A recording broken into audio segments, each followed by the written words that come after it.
Hello guys, welcome back to Laddu's kitchen. இன்றைக்கி நம்ம சேனலில் ஒரு நான்வெஜ் ரெசிபி தான் பார்க்க போகிறோம். மீன் குழம்பு. இந்த மீன் குழம்பு ரொம்பவே சிம்பிளாக அண்ட் ரொம்ப நல்லா டேஸ்டியாக இருக்க போகுது. இன்றைக்கி நான் கிழங்கா மீன் எடுத்திருக்கேன். கிழங்கா மீன் வச்சு எப்படி டேஸ்டியான குழம்பு பண்ணலாம் அப்படின்றத இந்த வீடியோவில் பார்க்கலாம்.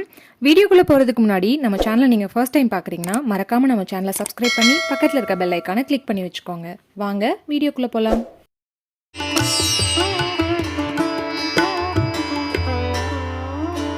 மீன் குழம்பு பண்ணுறதுக்கு அடுப்பில் ஒரு கடாய் வச்சுக்குவோம். கடாய் சூடானதும் 2 டேபிள் ஸ்பூன் நல்லெண்ணெய்.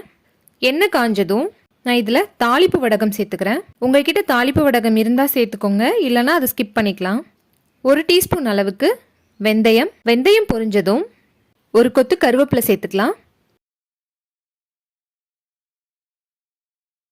10லேருந்து 12 நம்பர் பூண்டு உரித்து சேர்த்துருக்கேன். இதை நீங்கள் அப்படியே சேர்த்துக்கிறதுனாலும் சேர்த்துக்கலாம், அப்படி இல்லைன்னா இதை நல்லா இடிச்சிட்டு சேர்த்துக்கோங்க. இடிச்சிட்டு சேர்க்கும்போது அதோட ஃப்ளேவர் இன்னும் நல்லாயிருக்கும். இது கூட குட்டி குட்டியாக கட் பண்ண சின்ன வெங்காயம் எடுத்திருக்கேன். இது ஒரு 75 கிராம் இருக்கும். இதை நல்லா வதக்கிக்கோங்க. வெங்காயம் வதங்கும் போது கொஞ்சமாக உப்பு சேர்த்துக்கலாம். உப்பு சேர்த்து வதக்கும் போது வெங்காயம் சீக்கிரமாக வதங்கிடும்.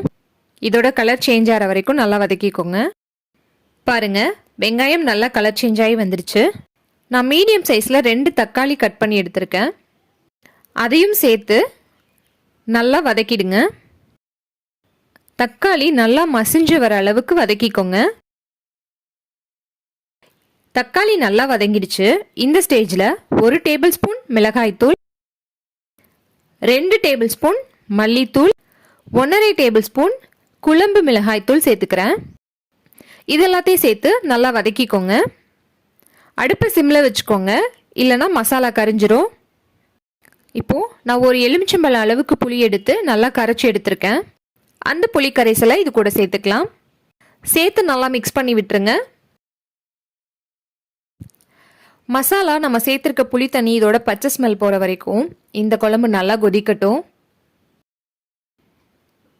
நான் ஒரு 8 நிமிஷம் பக்கம் இதை கொதிக்க வச்சுருக்கேன்.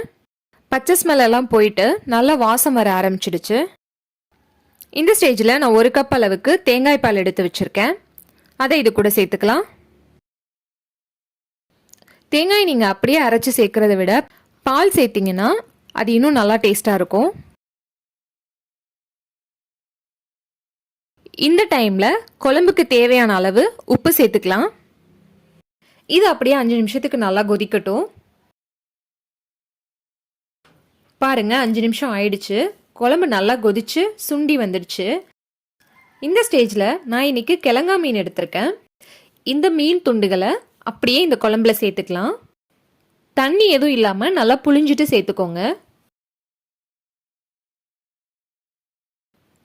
மீன் சேர்த்து 5லேருந்து 7 நிமிஷத்தில் நம்ம அடுப்பை ஆஃப் பண்ணிடலாம். அடுப்பை மீடியம் ஃப்ளேம்லேயே வச்சுக்கோங்க. இதை லைட்டாக மிக்ஸ் பண்ணிவிட்டு அப்படியே ஒரு மூடி போட்டு வேக விடலாம். 5 நிமிஷம் ஆயிடுச்சு. இப்போ ஓப்பன் பண்ணி பார்க்கலாம். பாருங்கள், குழம்பு எவ்வளோ சூப்பராக ரெடி ஆயிருக்கு. மீன்லாம் நல்லா வெந்திருக்கு. எண்ணெயெல்லாம் பிரிஞ்சு வந்து குழம்பு பார்க்குறதுக்கே சூப்பராக இருக்குது. இதோட டேஸ்ட் இன்னும் அட்டகாசமாக இருக்கும்.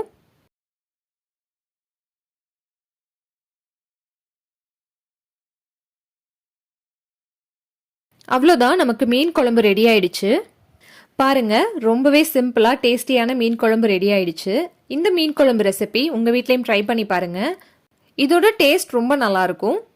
ட்ரை பண்ணி பார்த்துட்டு எப்படி வந்ததுன்னு கமெண்ட் செக்ஷனில் சொல்லுங்கள். மறக்காமல் நம்ம சேனலை சப்ஸ்கிரைப் பண்ணி பக்கத்தில் இருக்க பெல் ஐக்கானை கிளிக் பண்ணி வச்சுக்கோங்க.